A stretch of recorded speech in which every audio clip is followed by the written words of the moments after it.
اور آج ہم بات کریں گے ناظرین کہ نت نئی پریشانیاں، نت نئی تکلیفیں، نت نئی مصیبتیں، مشکلات ہمارے گرد گھیرا تنگ کرتی جا رہی ہیں۔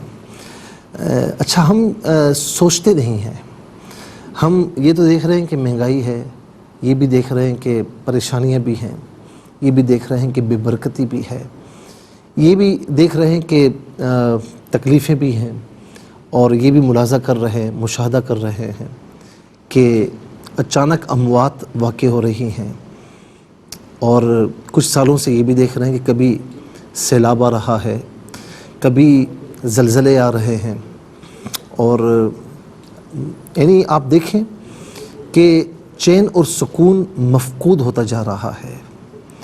اچھا، لوگ نماز بھی پڑھتے ہیں، جس سے پوچھیں، جو نہیں بھی پڑھتا وہ بھی کہے گا میں پڑھتا ہوں، تو بہرحال ایک تعداد لوگوں کی نماز روزہ یہ بھی کر رہی ہے، زکوٰۃ بھی کہیں نہ کہیں ادا ہو رہی ہے، حج بھی کر رہے ہیں۔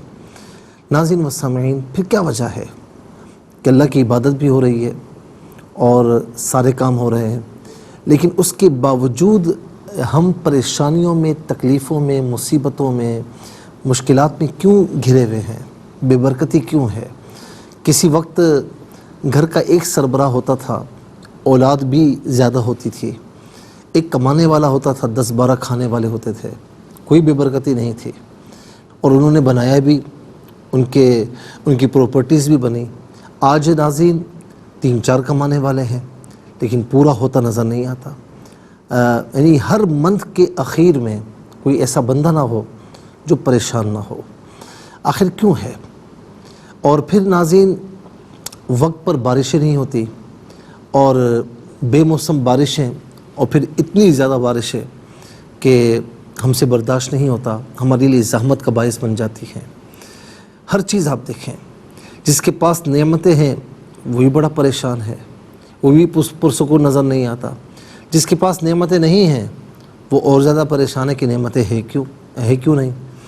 ناظرین، اس کی ایک بڑی وجہ سمجھ میں آتی ہے کہ ہم حق تلفیاں بہت کرتے ہیں، ہم حقوق العباد پر دھیان نہیں دیتے ہیں، ہم یہ معمول کی بات سمجھتے ہیں کہ کسی کو گالم گلوچ کر دی، ہم معمول کی بات سمجھتے ہیں کہ کسی کی بے عزتی کر دی، ہم معمول کی بات سمجھتے ہیں کہ پیٹھ پیچھے غیبت کر دی، اس کی عزت کی دھجیاں بکھیر دیں، کوئی مسئلہ نہیں ہے، چغلیاں لگائیں، کوئی مسئلہ نہیں ہے، کسی کی روزی پر جو ہے وہ کلہاڑا چلا دیا، کوئی مسئلہ نہیں ہے۔ آج آپ دیکھیں کہ ہر ایک اپنی میں ہے، لیکن دوسروں کے حقوق کا کوئی خیال نہیں کر رہا۔ میرے ضمن میں ایک روایت میرے ذہن میں آئی کہ اللہ تعالیٰ کے ایک نبی علیہ السلام کے دور میں ایسا ہوا کہ قحط سالی ہوئی، اور قحط سالی بہت زیادہ بڑھ گئی۔ تو ہوا یہ کہ اس دور کے رواج کے مطابق وہ ایک بیابان میں جمع ہوئے اور آہوزاری کرنے لگے، اللہ تعالیٰ کی بارگاہ میں دعا کرنے لگے۔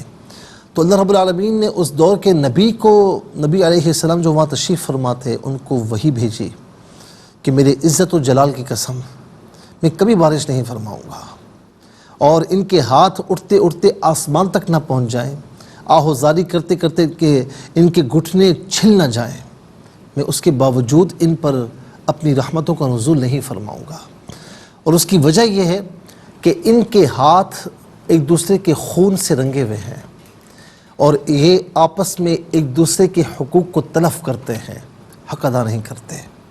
ناظرین و سامعین، اللہ تعالیٰ کے اس نبی علیہ السلام نے پھر وہاں پر اعلان فرمایا، اور اللہ تعالیٰ کا یہ پیغام ان تک پہنچایا۔ وہ خوش نصیب لوگ تھے، تو انہوں نے آپس میں پہلے اللہ تعالیٰ سے معافی مانگی، پھر آپس میں جو حقوق تلف کیے تھے ان کی معافی کروائی، اور جو ادا کر سکتا تھا اس نے ادا کیا، جو معافی مانگ سکتا تھا صدق دل سے معافی مانگی۔ جب دل کے ساتھ یہ معاملہ ہوا نا، دل سے انہوں نے کیا، تو یہاں پر ان کا یہ کام کرنا تھا، اور وہاں اللہ تعالیٰ کی رحمتوں کا نزول ہونا تھا، بارش ہو گئی۔ ناظرین و سامعین، بہت سی وجوہات ہو سکتی ہیں، لیکن ایک سب سے بڑی وجہ یہ ہے، ان پریشانیوں کی، اس نفسا نفسی کے دور کی مشکلات، مصیبتیں، تکلیفیں، اس کی ایک بڑی وجہ یہ ہے کہ ہم ایک دوسرے کے حقوق کا خیال نہیں کرتے، اور حقوق کو تباہ و برباد کر بیٹھے ہیں۔ تو آئیے یہ عہد کیجئے کہ اللہ تعالیٰ کے حقوق کے ساتھ بندوں کے حقوق کا بھی خیال رکھیں گے، ایک دوسرے کے ساتھ زیادتی نہیں کریں گے، ظلم نہیں کریں گے، رواداری سے زندگی بسر کریں گے، محبتوں کو فروغ دیں گے، امن و سلامتی کو فروغ دیں گے۔ پھر آپ دیکھیں کیسی برکتیں ہوتی ہیں، اللہ تعالیٰ کی رحمتوں کا کیسا نزول ہوتا ہے۔ نبی علیہ السلام نے ایک فرمان ہمیں پہنچا کر بات مکمل کر دی، فَأْتُوا كُلَّ ذِي حَقٍّ حَقًّا۔ لوگ کہتے ہیں کہ ہمارا حق دو۔ اچھا جو ہم دے رہے ہیں یہ فرائض ہے، جو لے رہے ہیں یہ حق ہے، تو ہر کوئی یہ کہتا ہے کہ میرا حق دو۔ میرے نبی فرماتے ہیں کہ ہر حقدار کو اس کا حق دو، تو پھر حق لینے والا کوئی باقی نہیں بچے گا۔ اللہ تعالی ہم سب کو ایک دوسرے کے حقوق ادا کرنے کی توفیق نصیب فرمائے۔